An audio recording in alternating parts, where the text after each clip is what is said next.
L'accord conclu entre les États-Unis et l'Iran pour mettre fin à la guerre, salué par les dirigeants européens qui espèrent à présent la réouverture rapide du détroit d'Ormuz. Un important barrage nocturne de missiles et de drones russes a fait au moins 11 morts en Ukraine et déclenché un incendie dans la cathédrale historique de Kiev. Plus d'un tiers du personnel français de déminage est mobilisé pour assurer la sécurité du sommet du G7 qui s'ouvre ce lundi dans la station thermale d'Évian. L'Union européenne se déclare prête à contribuer à une paix durable au Moyen-Orient, après l'annonce dimanche d'un accord entre les États-Unis et l'Iran. J'attends avec impatience la fin de cette guerre coûteuse et la restauration de la liberté de navigation dans le détroit d'Ormuz, a réagi le président du Conseil de l'Union européenne, Antonio Costa, dans un tweet. La chef de la diplomatie européenne, Kaja Kallas, a elle aussi salué l'accord. There's the deal that has been announced now by US and Iran that is much welcomed by everybody. It is the first phase to open the Strait of Hormuz and then move on to the negotiations on the critical topics like the nuclear issue, but also other critical issues that are important for the stability and peace in the region. Même tonalité à Londres, où le Premier ministre britannique a salué une avancée décisive vers la fin de la guerre débutée le 28 février dernier. This is a hugely significant moment. We have long called for de-escalation, and it is vital that all parties seize this opportunity to secure stability in the region and restore freedom of navigation in the Strait of Hormuz. Dans une déclaration commune, les dirigeants allemands, britanniques, français et italiens ont réaffirmé leur disponibilité à assumer une mission strictement défensive et indépendante visant à rassurer le trafic commercial et à mener des opérations de déminage dans le détroit. L'accord, qui doit être signé vendredi à Genève, fixe les principes d'une fin des combats avant une phase de négociation très délicate de 60 jours sur le programme nucléaire iranien, les stocks d'uranium enrichi et la levée des sanctions américaines. After 108 days of war with Iran, President Donald Trump has declared that a peace deal has been reached. Clearly in a happy mood following his 80th birthday celebrations over the weekend, he took to his Truth Social site and he wrote, "The deal with the Islamic Republic of Iran is now complete. Congratulations to all. I hereby fully authorise the toll-free opening of the Strait of Hormuz. Ships of the world, start your engines, let the oil flow."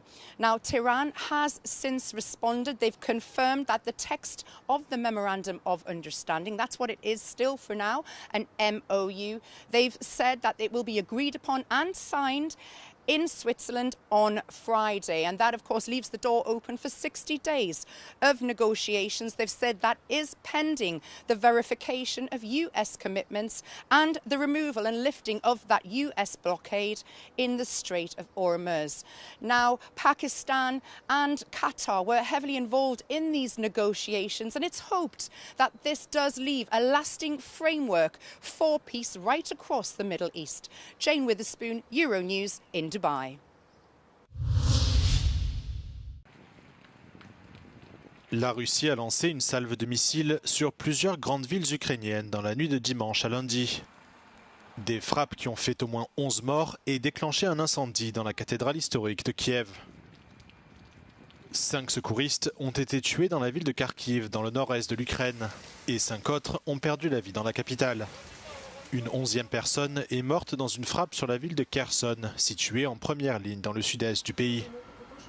Le toit du complexe orthodoxe de la Laure des Grottes de Kiev, classé au patrimoine mondial de l'UNESCO, a pris feu et a subi des dégâts importants lors de l'attaque. Les autorités ukrainiennes ont accusé la Russie d'avoir délibérément pris pour cible l'édifice. Le ministère russe de la Défense a reconnu avoir frappé des installations industrielles militaires à Kiev, Kharkiv et Dnipro. Mais il a nié avoir pris pour cible la cathédrale. À Kharkiv, les autorités accusent les forces russes d'avoir lancé 4 frappes de drones sur le site d'une attaque précédente, après l'arrivée des équipes d'urgence. D'après l'armée de l'air ukrainienne, la Russie a lancé 70 missiles et 611 drones pendant la nuit. La plupart ont été interceptés, mais les frappes russes ont tout de même atteint 42 sites en Ukraine. Dans le même temps, une frappe de drone ukrainien a fait 3 morts et 3 blessés dans la ville russe de Toula, selon les autorités locales.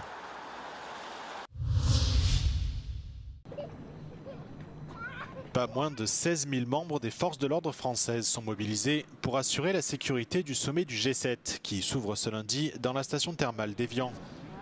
Un sommet qui intervient dans un climat de vive tension, des affrontements ayant éclaté dimanche à Genève entre des manifestants anti-G7 et la police.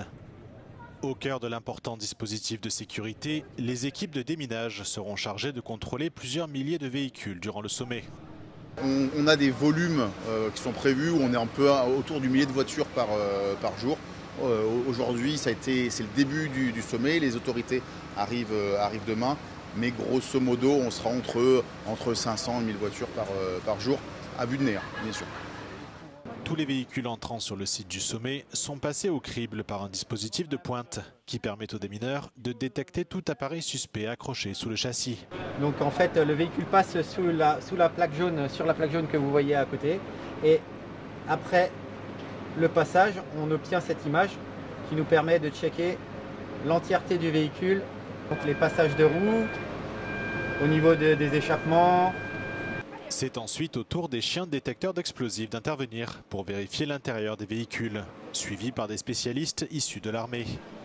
Une opération complexe qui doit pourtant être effectuée en quelques minutes à peine. Faire un véhicule nous prend, c'est assez rapide. Hein. On peut être entre 5 et 7 minutes par véhicule. Donc on peut absorber quand même un flux de véhicules assez important. Ce dispositif de sécurité renforcé a été largement inspiré par celui mis en place durant les Jeux Olympiques de Paris en 2024.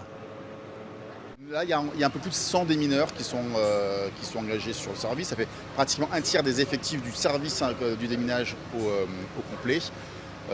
Chaque ligne oblige à mettre en place des conducteurs de chiens avec des chiens détecteurs signaux explosifs et des spécialistes de la recherche de l'explosif qui sont là pour cette séquence-là, issus des armées. Le président français Emmanuel Macron reçoit ce lundi les autres dirigeants du G7 à Évian. Plusieurs pays invités, dont le Brésil et l'Inde, sont également représentés.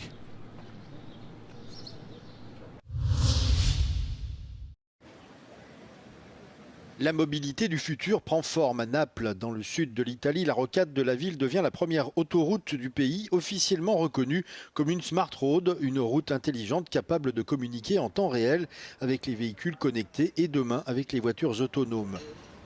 Derrière cette transformation, un partenariat entre Tangenziale di Napoli, l'État italien, le Centre national pour la mobilité durable et Movion, le pôle technologique du groupe ASPI. Leur objectif, faire de cet axe très fréquenté un laboratoire grandeur nature de la route du futur. Tout au long de ce réseau, des centaines de capteurs surveillent en permanence la circulation. Dans les centres de contrôle, les opérateurs analysent ces données en temps réel pour anticiper les ralentissements, adapter le trafic et limiter les embouteillages avant même qu'ils ne se forment.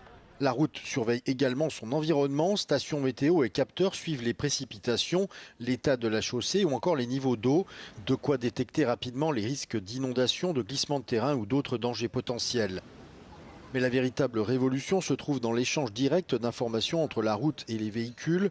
Accidents, chantiers, obstacles, météo, les conducteurs peuvent recevoir ces alertes instantanément sur leur tableau de bord. En retour, les voitures transmettent elles aussi des données à l'infrastructure. Une communication permanente qui promet une circulation plus sûre, plus fluide et plus intelligente. Les pêcheurs professionnels de Crète sont de plus en plus désespérés. Les poissons globes, une espèce envahissante qui a pénétré dans la Méditerranée par le canal de Suez, continuent de dévaster la biodiversité marine. Le problème du poisson globe touche de nombreux pays méditerranéens, en particulier Chypre et la Grèce, où ce prédateur venimeux est très opportuniste et devenu dominant ces dernières années. En plus de contenir une puissante toxine qui les rend mortels en cas de consommation, ces poissons ont des mâchoires exceptionnellement puissantes, capables de mordre le bois et le métal. Έφαγε το ψάρι, έκοψε το σκηνή. Κοίτα ζημιές. Άχρηστα τα εργαλεία. Δηλαδή αυτά σε 5 μέρες θα τα βγάλω έξω πρέπει να πάρω άλλα. Είναι ένα ψάρι πολύ δύσκολο. Πανφάγο τρώει ό,τι βρει. Δεν τον ενοχλάει κανένας. Έχει γεμίσει θάλασσα νεοντόψαρα και λαγόψαρα και ντρομπέτες. Όλο ξενικά είδη. Και δεν έφτιαξε ένα καλό ψάρι, όλο κακά. Les pêcheurs grecs demandent donc au gouvernement de subventionner la capture des poissons globes pour réduire leur population tout en limitant les dommages considérables qu'ils causent à leurs moyens de subsistance.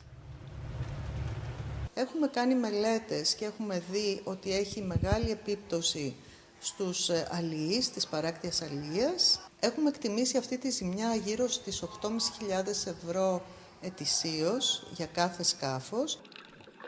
Le poisson globe a été observé pour la première fois en Grèce en 2005, en Crète et dans les îles du Dodécanèse. 20 ans plus tard, on en trouve désormais un peu partout dans le pays et les scientifiques avertissent que leur consommation peut être fatale. Η τετροδοτοξίνη είναι πάρα πολύ επικίνδυνη τοξίνη εφόσον καταποθεί. Προκαλεί καρδιακή ανεπάρκεια, σταματάνε να λειτουργούν οι πνεύμονες. Γενικά θέλει πάρα πολύ μεγάλη προσοχή. Des recherches sont également en cours pour trouver des moyens de neutraliser la toxine afin qu'il puisse devenir commercialement viable ou au moins utile à d'autres fins. Έχουμε προχωρήσει σε έρευνα για να βρούμε τρόπους έτσι ώστε να απομακρύνουμε την τετροδοτοξίνη από τον λαγοκέφαλο και να μπορέσουμε έτσι την καθαρή βιομάζα να την εκμεταλλευτούμε σε κάποιες ήπιες εφαρμογές, π.χ. για λιπάσματα, κομπόστ και τέτοια πράγματα. Il est donc plus qu'urgent de prendre des mesures pour protéger les écosystèmes marins et les communautés de pêcheurs qui en dépendent.